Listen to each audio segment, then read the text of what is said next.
County School Board meeting, October 19th. Our Pledge of Allegiance tonight will be led by Board Member Terry Hodge.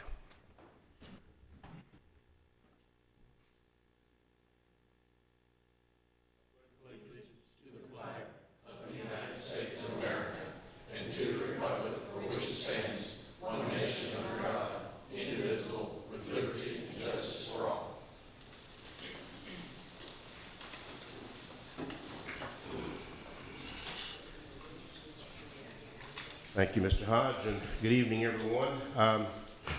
Moment of silence and approval of agenda. Let's get right to that. We'll recommend approval. I need a motion to approve the agenda as presented. So moved. We don't do it. Not your work session. I'm sorry. Oh, that's right. That's exactly correct. Thank you, Mr. Director. That's why you're the director. Okay, so we go right down to visitors. Is that correct? We don't have those And usually. I know we don't have visitors tonight. The ROTC award presentation will also be tomorrow and have a spotlight on education, which brings us to number 9. Okay. And I think Mr. Odom is on the same page that I am now. So, Mr. Odom, take it away. Okay. This is, number 9 is the 2016 Local Education Agency LEA Compliance Report. LEAs are required to comply with all state education laws and the State Board of Education rules. The annual LEA Compliance Report form, due on November 30th, should state deficiencies and a compliance plan for each deficiency. The Commissioner of Education will not grant approval to LEAs that are not in compliance with state education laws and rules and have no Tennessee Department of Education approval plan for compliance. Every school in Rutherford County has received the compliance report form, including state rules and regulations. The 2016 LEA compliance report shows there are no deficiencies for Rutherford County. Recommend approval. The motion is to approve the 2016 LEA compliance report showing there are no deficiencies for Rutherford County. I do not remember a time when we did not have to do this report in the fall, so it's been in place a long time. Question or comment from anyone before we move on? Number 10, Mr. Odom. Okay, you have in tab 3 the proposed Rutherford County Schools calendar for 2017-18 academic calendar, and the motion will be to approve the Rutherford County Schools 17-18 academic calendar as presented. Let me tell you something about that. I made one change from the calendar committee. The calendar committee, the teachers start really on the 2nd of August, and they had registration on Friday the 4th.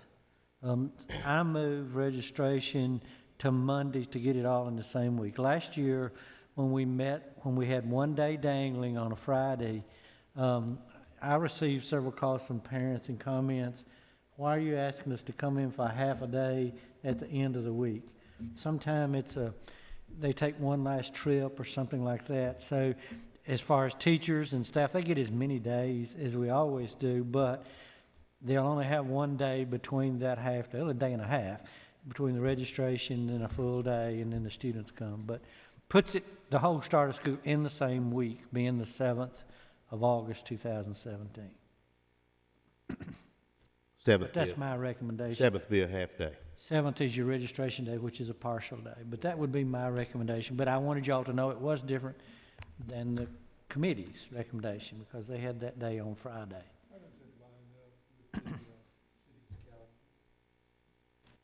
You know, they tend to line with us quite often. Do you know, Mr. Evans, yet? Well, I don't think they've adopted theirs yet, but you're right, they typically follow us.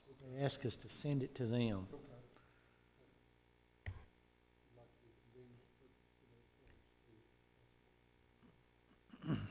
Questions from anyone on the school calendar? Just wanted to clarify a couple things on trying to interpret this calendar. Is it possible for us to put the tab up on the screen, or are we going to do that? Should be. Matt. It's tab 3. 3. It's tab 3. 3. I think I know what I'm seeing. I just want to clarify.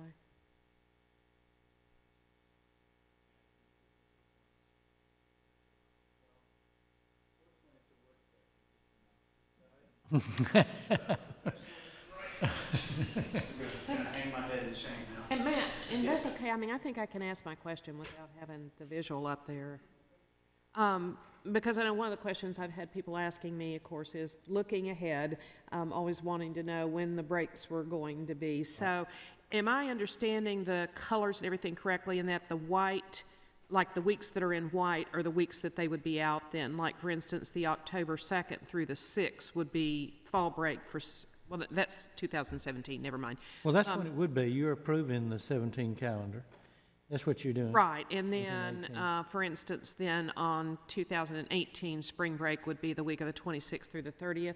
Am I reading that correctly? You are. Okay, White is a totally out of school. gotcha. I will- thought so, but just wanted. Let me tell you what some school districts are doing. I know Wilson County's looking at this, and I think Williamson County's looking at it. They are shortening the fall break to a couple of days or so, and then taking the whole week off of Thanksgiving. Because we have so many families now that have moved here from other places, that families usually go to one family at Thanksgiving and one at Christmas very often. And so we're seeing a thought process now in scheduling calendars to do that. I mean, it was not, the calendar committee didn't consider that for this year. I mean, y'all have the power to do anything you want. But anyway, that's beginning to happen, so you may hear more about that. Ms. Evans, did you say? Well, I was just going to say that, Ms. Moore, as soon as this is approved by the board tomorrow night, assuming it's approved, Mr. Zago and I have already worked out, we have a different version that we send to parents. It's much easier to read. It actually shows all that, and it's ready to go. As soon as you all approve it, we're going to send it to parents. So we already are getting calls about people having to schedule for Nissan and things like Right. that. And Me too. it'll go out on Friday as soon as you all approve this. Okay, great, thank you. Mr. Odom, do we want to consider what you just suggested about Thanksgiving? I don't think the others have actually put it in place yet. I mean, I just know it's a part of see, Wilson County has 2 weeks fall break. And so they're talking about taking one and then taking the other one at Thanksgiving. Williamson this year only had 2 or 3 days, I think, for their fall break, 2 days fall break. To kind of give a long weekend, but that's, but I just wanted you to know that that is one of the things that's being considered. Do not know how many school districts are doing that at this time, but Yeah, it's an interesting concept. It's a viable concept, you know, for people. I apologize if this was already answered, but what was the answer to the question of, do we know how this coordinates with the city schools? We send it to them, basically, and they tend, because we have 43,000, they have 8,000. In the past, they have basically, it's been very, very close. The breaks were at the same time, what they've done in the past. Sometimes the start of school, a day or two, or the end of school will vary some, but typically the rest of it is pretty much the same. And I had thought so, because I know we have a lot of families that have children in each system. They take off Wednesday through Friday of the Thanksgiving. We already close, you know, Wednesday through Friday. So they do that also. It does not match MTSU's, but again, their semesters are so different. You know, they're out in early December and out in early May. So once upon a time, we tried to coordinate with them, but very difficult to do. We have to account for 200 days. A teacher's calendar is 200 days, 180 instructional days. There's 5 in-service days, and then there are 10 vacation days. If you're teaching your first year, your 30th year, you get 10 vacation days. It doesn't change in the education world, and there are 5 discretionary days. Typically, your discretionary days are holidays. You know, Christmas Day, New Year's Day, that sort of Good Friday or things like that. But we have to put in a 200-day calendar from the time you start to your last day before the state will approve it. You have to account for 200 days. And so that's basically what we have to look at in the calendar and send it to the state for approval.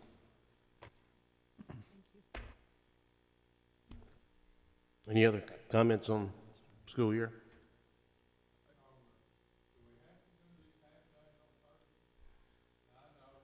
Yeah, and Because of a half day, I understand. But I hear more complaints from parents on half days than any other move that half day to the 29th and be before fall break. I mean, does it hurt our attendance that bad? I mean, it is less, especially in the high school some. I'll tell you what we do with those half days. It's the only time in the calendar where the ones that use it probably most is career and technical education, because you've got somebody that's in health science or any of the 16 pathways.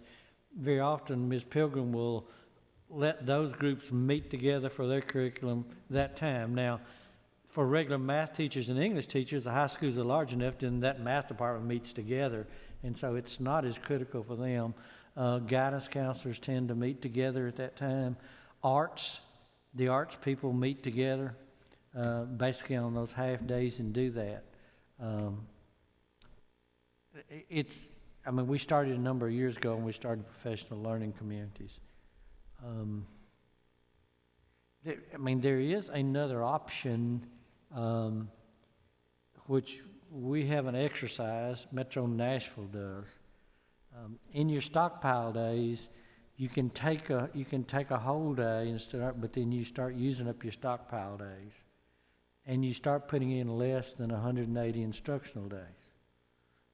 And like I say, I know Metro does it, although that's not a model I want to necessarily emulate when I look at that. But the state does give you some flexibility with a 7-hour day to do things like that full day. Now, teachers wouldn't be off, in that, but they do some of that in a few places. Not many that are doing that I know of.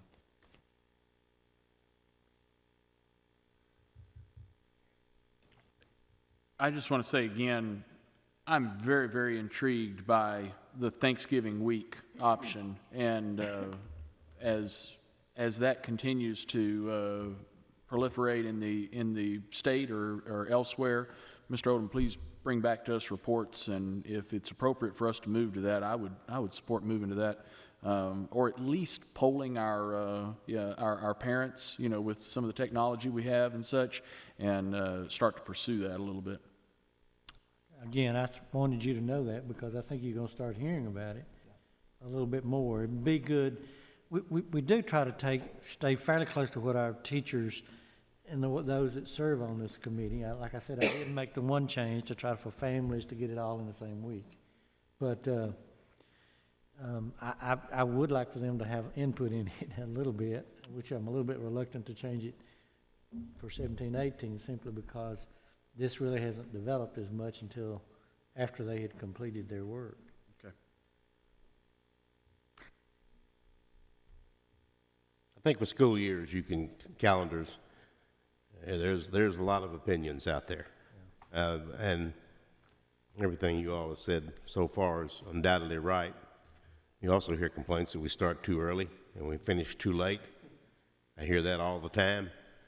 And then these are the very same people that want you not to go someday during the year, and they forget that it's got to go somewhere. It's got to be 200 days. Anything else on the school calendar? If not, we have transportation. We'll deal with Mr. Odom. Your 5-year building plan is number 11. Number 11 is the 5-year building plan. We didn't print him another sheet. I'll go wherever you say. She said, you told them to add it the other night, so Right. 5-year building plan. So what we've done for your Thanks, sir. 5-year building plan, what we have done is made the changes on the spreadsheet from Mr. Sandvik that Mr. Young and some of you suggested the other night. So those are incorporated in this version of the 5-year building plan. I made another change after the other night. The spreadsheet that shows the clusters of schools, I did this spreadsheet, so I added to it. It's the same data that was on it the other night, but what I have done, and I should have done it to start with, is for each of those that in the brackets in there, I put what in our 5-year building plan would address that. Like in the first one up there, south and southeast, would be the proposed 2019 elementary school. So for each category, I tried to align it better. I was thinking, when I take it to, or we take it to health and ed, it needs to be as much clarity as possible, so, I don't know, you may wanna discuss this sheet if they get. Whatever the board would like to do, we had. We didn't make a motion, but if you are ready to vote, somebody could make one tomorrow night. I mean, it's,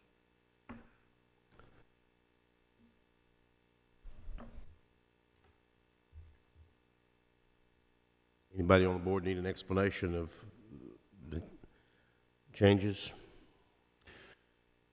I guess I'm just interested if other board members are as comfortable as I am to go ahead toward a vote tomorrow night? Or do we need another cycle to think about it? Because we're not compelled to move. We've got is it November 1st and 3rd work session and meeting that we could vote then and still keep on a good timeline? there is a health and ed meeting on the 25th, which we don't have to bring it then, but I mean, we're on the agenda as board report. That one is next week, but, and then they meet again, their next meeting though is after Thanksgiving, health and ed.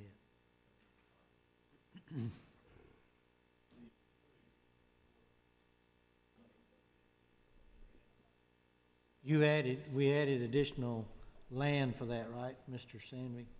Yeah, that was the other change, to incorporate additional land for that, land costs there for that one.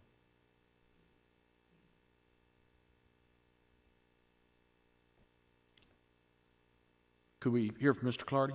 Sure. Yeah. I would just encourage everyone to take a good look at it and bring it to a vote as soon as we could. We're planning right now on the schedule for the bidding and those types of things, so the sooner the better. We can get it up there, for instance, next week. If the director would like to do that, and I'd like to go ahead and get a vote on it if we could. Just like to hear the board's take on that. I think the 231 land is a critical move up. What I don't want to do is not ask for what we need. And is there something else that you feel strongly about, Mr. Odom, that we really need to go ahead and ask for, even though it may be painful for the commission to receive the request? I'm not sure for this year or the 17 year, because if we can get them to start funding the Rockville High School and the Rocky Fork Elementary School and purchase land, I'm not sure, just to be honest with you, that we can do that. But here's where we are now, folks. We are down to 3 schools every 2 years, basically. If you look at this plan, I mean, it's not quite 2 schools a year yet, but basically for every 2 years, you need 3 schools when you're going over 1,000 per year like we're doing now. And it's scary from planning and what we're going to be requesting from the commission, but I mean, that's some of the words I will say to them when we meet with them, that you're really looking at, but based on growth, unless something changes, 3 schools every 2 years.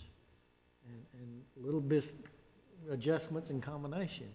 Can I wonder out loud how important the Eagle High addition would be, because Oakland is now our largest populated high school? I mean, and it is, and we can, one of the things that I think we will have to do for Oakland, it's our IB program, so if kids qualify, which is an 80 percentile or higher on their testing, that sort of thing, that's part of the entrance criteria, same as it is for the magnet school. But I do think we'll have to look at this year that them no longer being an open enrollment school, which is the same thing we did at Stewart's Creek High, we did that at Blackman High. And I think we'll have to do the same thing for Oakland, because if not, you're gonna be putting kids in portables. I mean, and that's, I'd really rather not move those in, so that one step will do that. The other step would be, and Mr. Morgan is looking at that, it's really difficult to take an area, because it's gonna be people we did just a few years ago, that if you switch them back, you got to put them at Siegel High with their 1,700 and something students there. You're gonna have to take some of the same people back, because the other area that's open out there, people aren't living there right now. The neat thing about the Siegel High addition also is we're getting students out of portable, and then we still have the space to move students to that school. I think that when this material is presented to the Health and Ed first and later budget and then later the full commission, that maybe more emphasis, I think it's been a terrific job, it's been done many times there, and they've been very cooperative and helpful.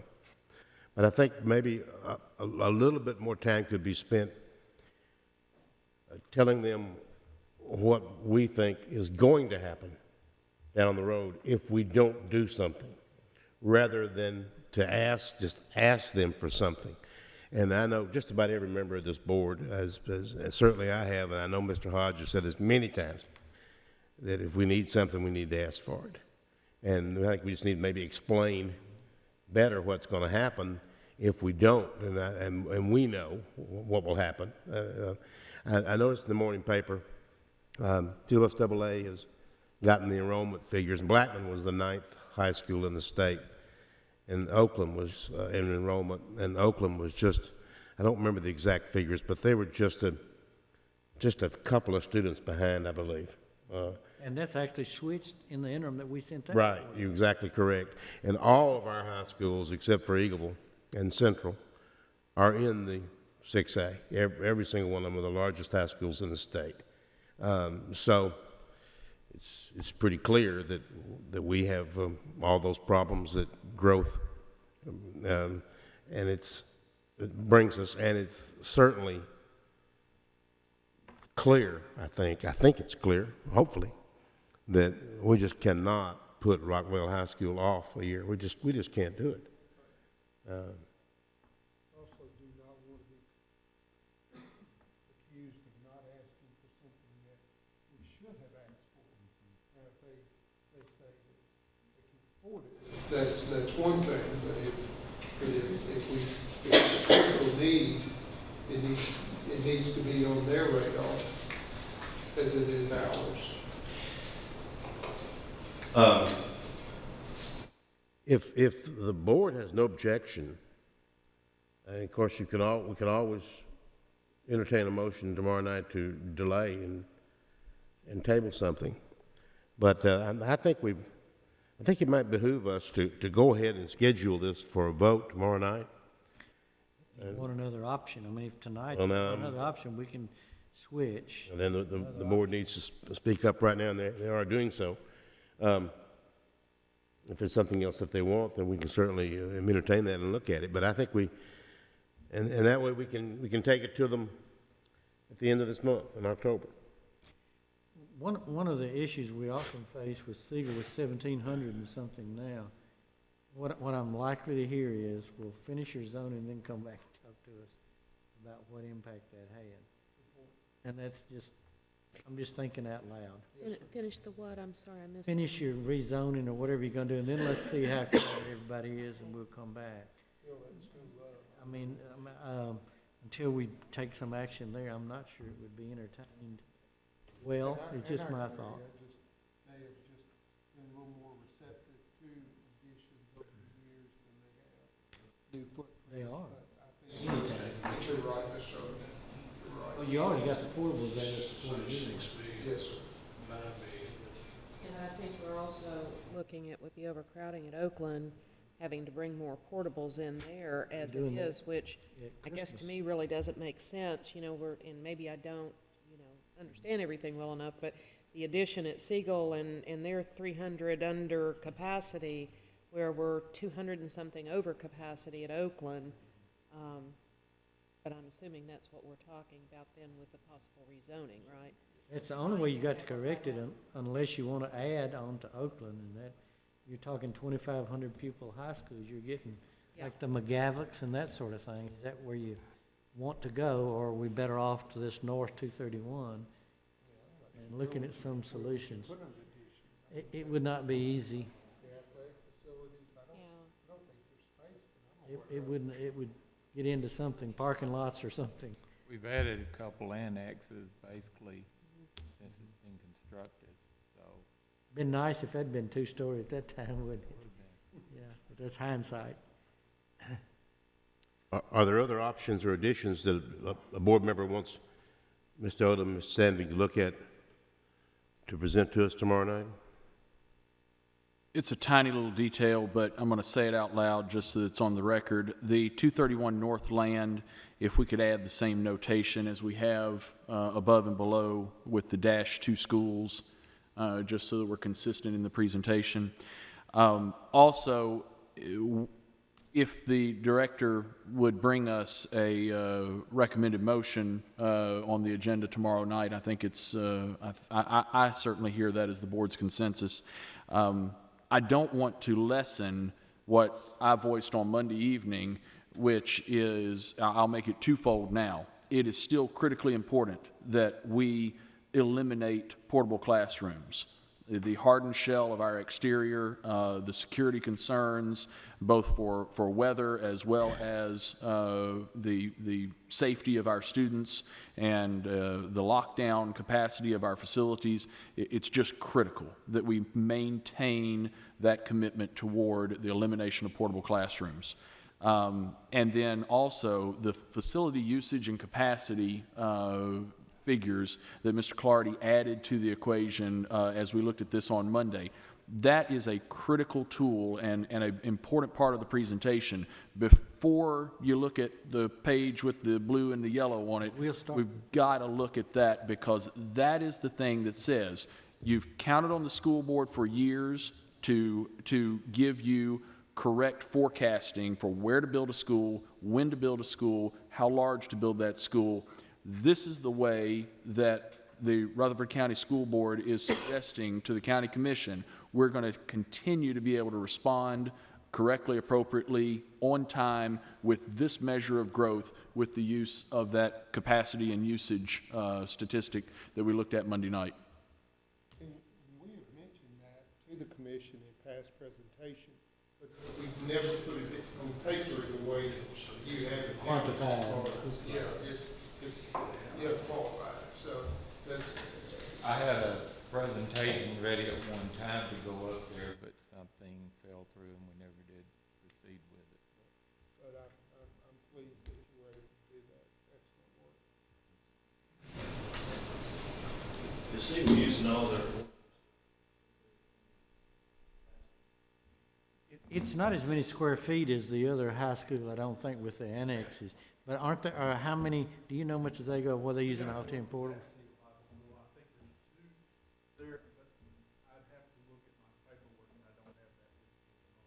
We'll look and see for you. I'll have that for you Thursday. 1,766 students. I think I have 2 that are being utilized for other. One thing that I think you have to consider is if you put the addition onto Siegel, all it's going to do is get rid of the portable, basically. So We got the property. still will need some more room there somewhere. But one of the other things that we do is we really hesitate to move a portable once it's inside the Murfreesboro city limits, because it's so difficult to get one back in. You have to buy the permits, and there's a huge additional cost to all of that. So once we have one in place, if I move it out, many times, 2 years down the road, I need to move it back in. So I hesitate to move one if I can help it. Did I hear you, Mr. Young, say there's 10 portables? I'm sorry? There's 10 portables? I would have to look, but that number sounds correct. Thanks. 10 portable classrooms. Well, it's that, we got it here, though. Yes, it's 10. That's the column. That's right before the roving teachers. I added that from our numbers. You know, on Tuesday, after our Monday meeting, Shane Morgan comes to me and he says, I don't know whether you've seen this annexation request or not. It's just, kind of came from the city, I believe he said they figured me like 190 acres on the south end of Veterans Parkway. And said they were looking at something in that development may be as large as the 750 homes on the north end. That was the Shelton area we talked about before. And when we were designing this, I didn't know about that annexation there. So this is why we're not good at predicting out very many years, is because something happens and then all of a sudden it's changed. Mr. Young, I just found it I have it here. Yeah, I have 5 doubles at Siegel High School. I know one of them is not being utilized for classrooms at the moment, which gives me 2 free classrooms.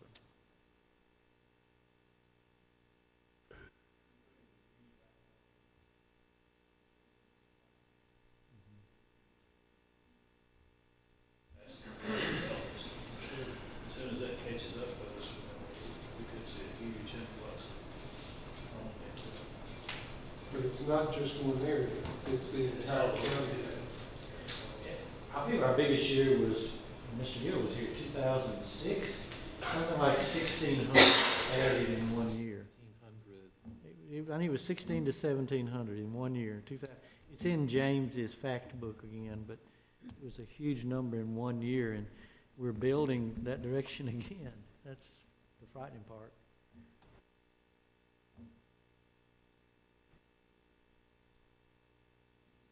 About Mr. Morgan, if it's possible, put this together by tomorrow to kind of give us a residential permit count from each entity. He may be able to do it, or not. Here's what he ran into, because I had intended to put this on the spreadsheet, and I had a column for it. The problem that you run into that he doesn't know, and we don't have good information on, I've looked on the website, there's not a website for Rutherford County, Tennessee that shows approved lots. But if they started the subdivision in phase 1, phase 2, phase 3, or something like that, we don't know, have a way of knowing how much of that phase 1, are they already into phase 2, or where they are. About the only thing you can do is go back sometimes and look at what was it approved for overall, or potential overall, but knowing where they are in that development is the part that's not easily, you can't find it easily. And that's what he runs into.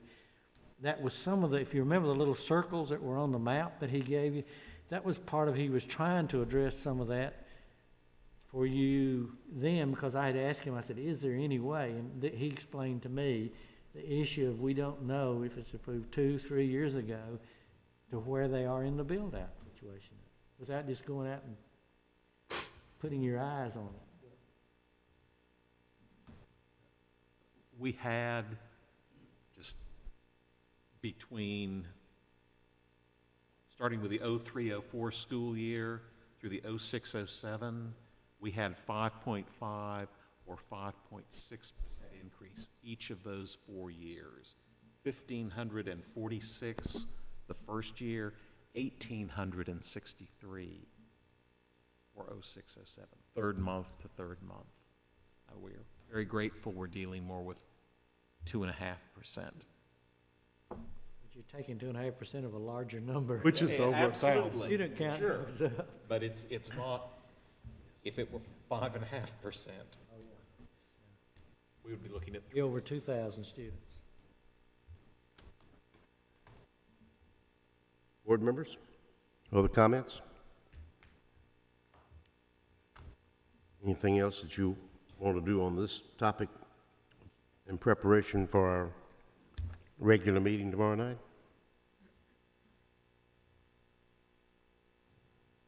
Is it the consensus of the board that we will vote tomorrow night on this if we can come to an agreement? I think it probably would behoove us to do that, but we don't have to. Obviously, what we want to pass is something that we have given a lot of solid thought to.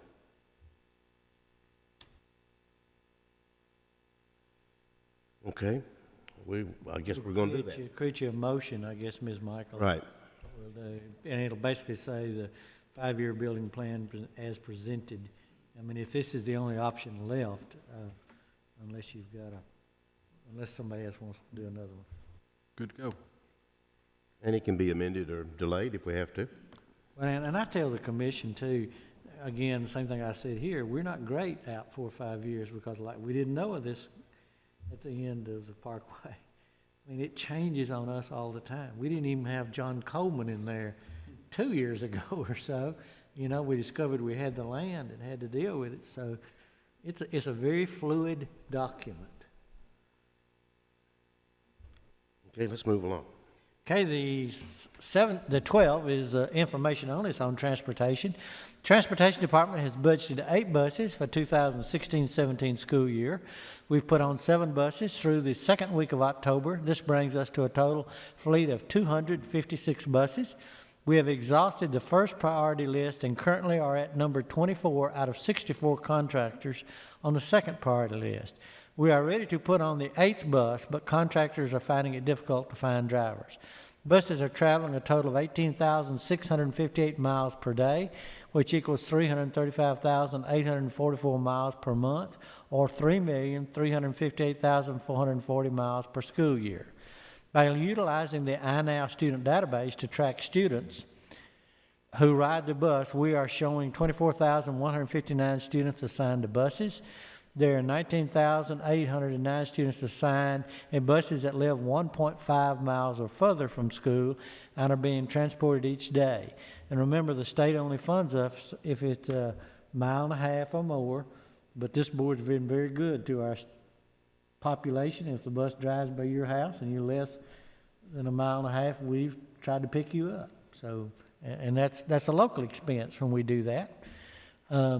We've transported 87 Atlas students. Academic Time Leads to Achieving students, Rutherford County Schools Assistance Program for Families in Transition, through the second week of October, compared to 152 Atlas students at the end of October last year. We've had 3 accidents with 0 injuries so far this year, compared to 5 accidents with 0 injuries last year. Installation of the active GPS system began on Monday, October the 10th, 2016. We hope to complete the installation of all 256 buses by October 26, 2016. I'll let Mr. Snell speak to that. Training for the office staff is scheduled for the week of November the 14th, 2016. The delay in installation is due to equipment and installer availability.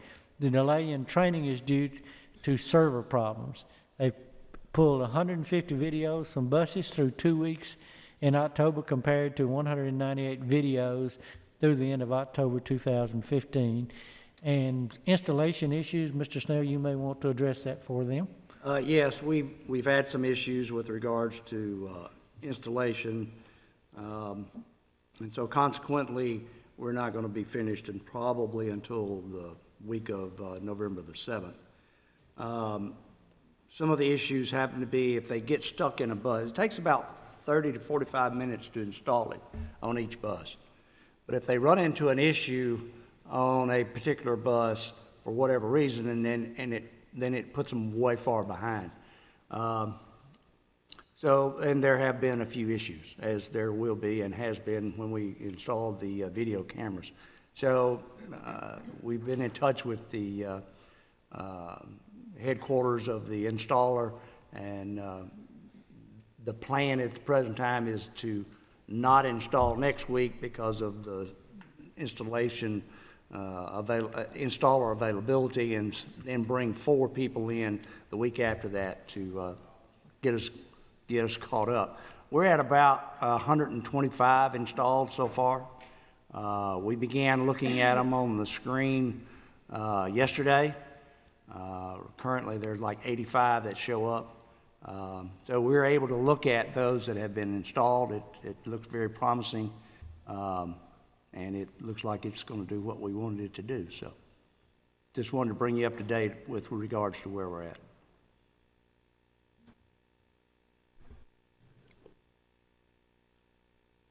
Comments, questions for Mr. Snell or the director on transportation?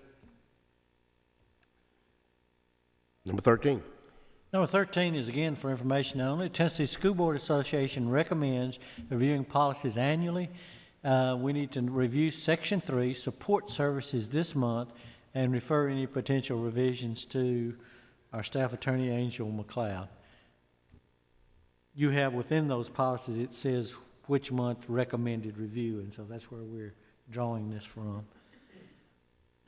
Should have received the communication from Ms. McLeod already. It's, she has 10 or 12 things listed there that we're going to be discussing. I believe that's Monday night. Is that right?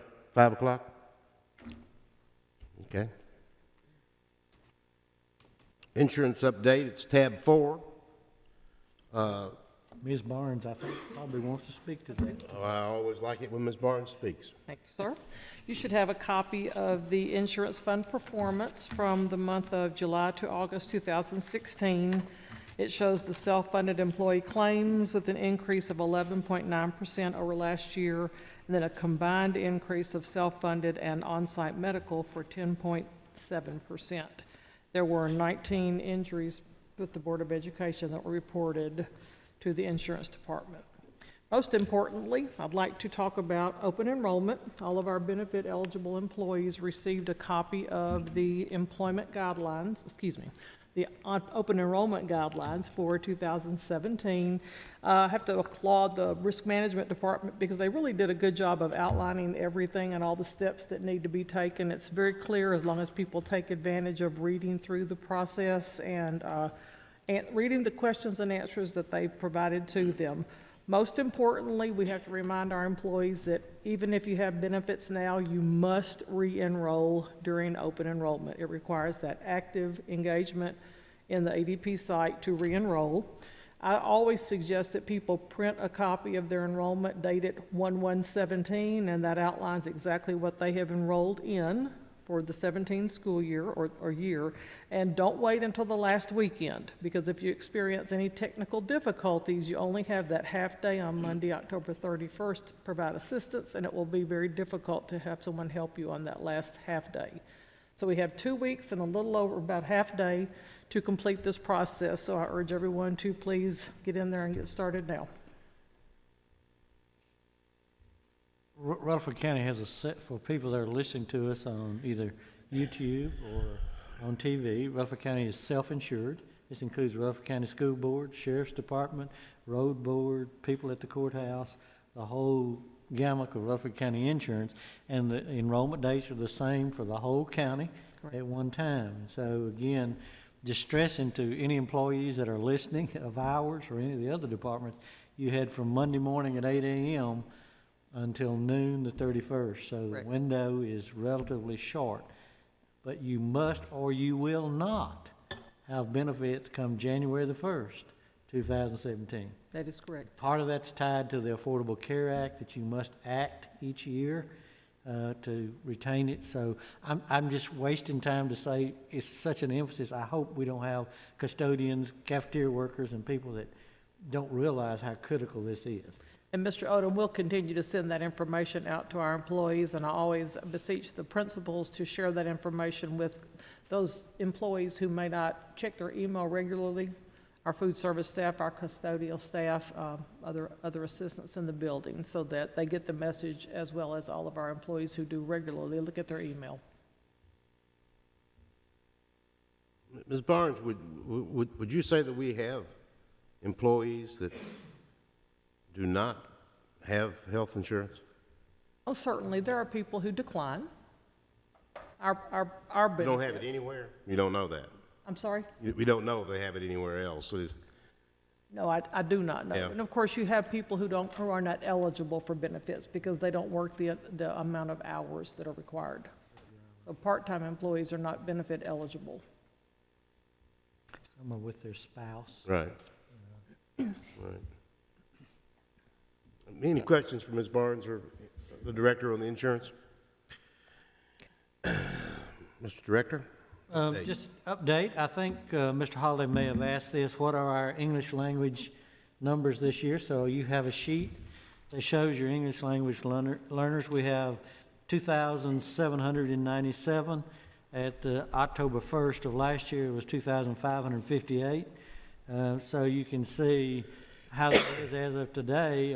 It was actually up again to 2,817. I did a little...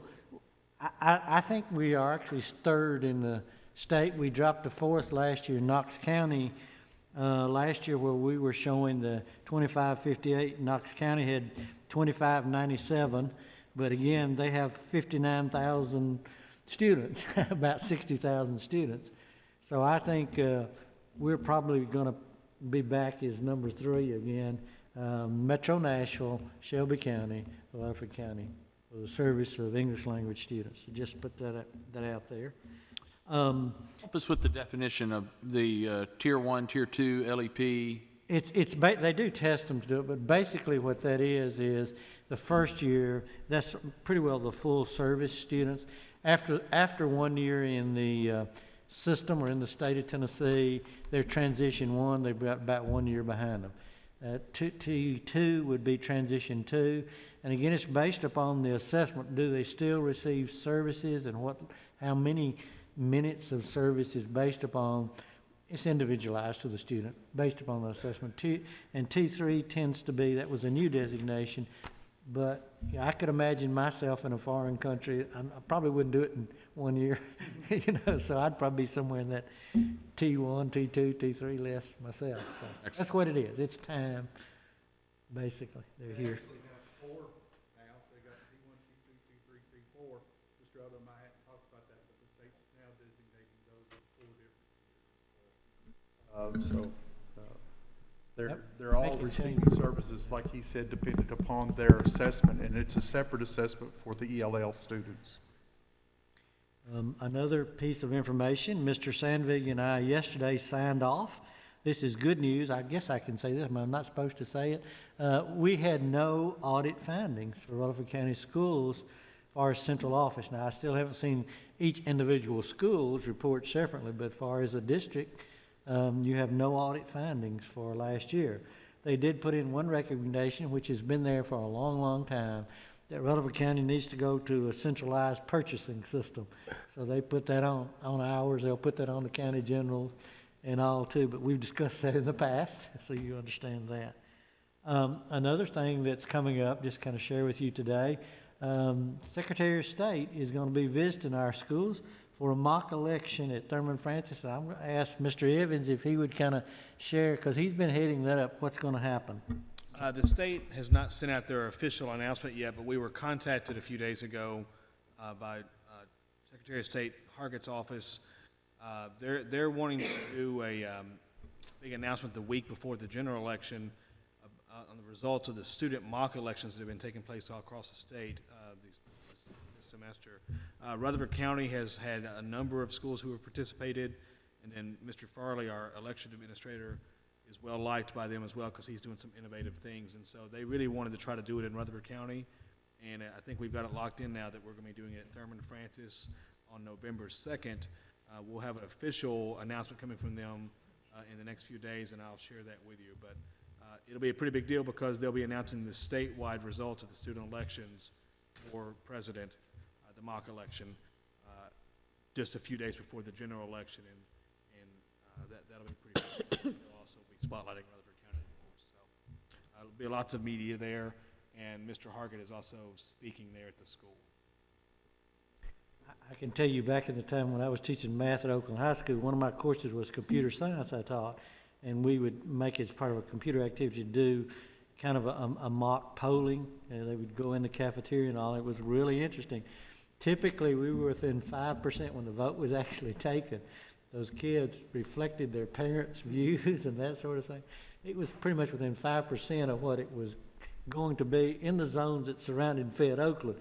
Wasn't always true on the other side of town in Rockvale or some others, but it's amazing how close these mock elections will probably come out to what the parents are going to do when you poll these students. So it was fun to do. We enjoyed doing it. I'm just grateful there's going to be an election. I don't believe it yet. That's it. Number 16 is we normally hear from Ms. Moore. I know we have some events coming up, and but I'll leave it to you. Are you saving that for just a later day, or are you going tonight? Oh, probably tomorrow. Okay. That's all right. All right, that's fine. Mr. Holliday, anything on federal? Tomorrow night, I will do my best to throw a softball in the director's direction, highlighting the fact that the national graduation rate was highly touted and publicized at 83.2%, and that there was a lot of fanfare about how much they had accomplished to make it to 83.2%, at which time I'll say, gee, Director, what was ours? And hopefully technology will throw up the big graphic and all kinds of things will happen.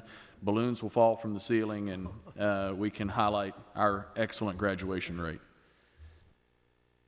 That gonna be tomorrow night? That'll be tomorrow night. That'll be tomorrow night. That'll be tomorrow night. I'm looking forward to those balloons. I hope Matt's got all that, yeah, because he's in charge of balloons, so. Before you were born. Anything else, Mr. Holliday? That's all. Okay, number 18, general discussion by board members. Excuse me for just interjecting this here for a minute. I get the impression, if you would, that maybe not everything has been said on the building program that needs to be said. And maybe we want to return to that, like right now. What do you think? I thought you might like that idea. Mr. Estes, Mr. Hodge? I don't, just looking at this thing again, I hate to bring it back up, but, Mr. Estes, we were sitting there glancing at it, and you probably heard us anyhow, but, looking at, going back to that Siegel High addition, Mr. Carter, you'd have to answer the question also. To try to alleviate that, those 10 portables, does it make sense to move it up to the 2018-19 school year? That amount of money. We can put it there, see what happens. It won't hurt anything to put it up there for sure. I mean, it raises the 41 up to 46, but you reduce that 93 back to 88. Just looking at it, I mean, I hate to bring it up, but while we're doing it, with the 10 portables in mind, does it make sense, I guess? We also don't know whether we're gonna be able to buy land that year anyway. There may not be any for sale in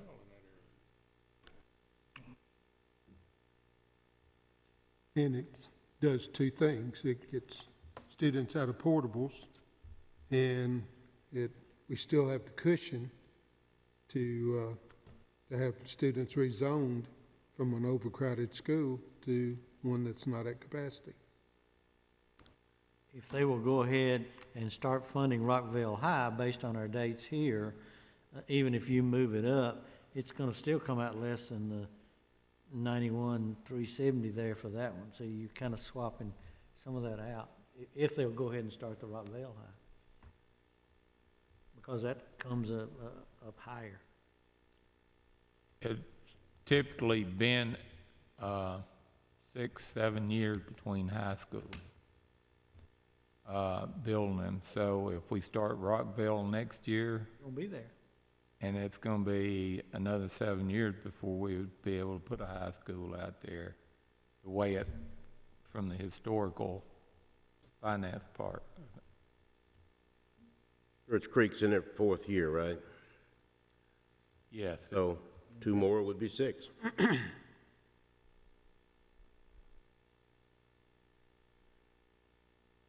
So it's probably a good, the point I'm making is it's probably a good idea to go ahead and do Siegel.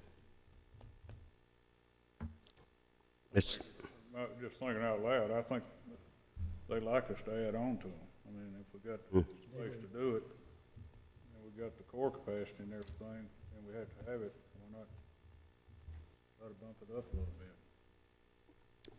Sandy, do you have that material that Mr. Hodge read? Good shape? All right. Any other discussion by board members on any topic? How's our staffing service doing with their substitutes? Are they at 97%? Staffing service, PESG, any of you, if you'd like to make a... So far, we're averaging about a 91% fill rate, and I haven't looked today, so, it changes constantly. I think we are again, working our way into a new process. We're into it now by 12 weeks, so I think all the principals and timekeepers understand the procedures and know exactly what to do. Debbie Castile in payroll sends out a notice every morning to remind our timekeepers to get the positions approved and verified each day so we can make sure our payroll runs smoothly. You know, we still have some glitches in unfilled positions. I talked to Kim Woodson Friday, and she told me they were at right around 550 substitutes on their payroll. Their goal is to have 800, so they're still working to bring in additional personnel to help cover. They have instituted what they call premier substitutes, and they're focusing on the Laverne Smyrna area. And those premier subs will not take jobs the standard way. They will take them by phone calls from PESG. So if there's an unfilled position that's a last-minute call, they will send those premier subs out to take those positions to help that fill rate at some of those schools that are a little bit harder to staff, especially at those last-minute calls, and that tends to be the problem across the board. But I'd say that, again, 12 weeks in, we are definitely becoming more familiar with the process, and things are running smoothly. I think payroll and Mr. Sandvig, I think that things have been ironed out, so we're starting to flow pretty proficiently. Our rate today was 91.1%. Okay. Yes, In the sir. 80s before, wasn't it? It was in the Yes, sir. 80s. It had dropped down to about 84 last year, pretty consistently. So we're certainly seeing a better fill rate. You know, we're not where we want to be, but it is better. Hodge? I was gonna ask that question, but just, what did he originally say we were gonna get up to? 97? Is that what, 95. how long is it gonna take for that? Well, Did he project it, I mean, or was it an instant deal, I guess? you know, their intent was to be at 95, and they have not, there have been days that we have 95%. The average was, you know, is typically around 91. We average at least 300 absences a day, which is, you know, a pretty steep number. So filling those positions, and again, not making excuses. I think they're working really hard to continue to bring in personnel, so they have enough subs to fill those positions when they become vacant. It was better than what it was, that's the main. Yes, sir, it is better.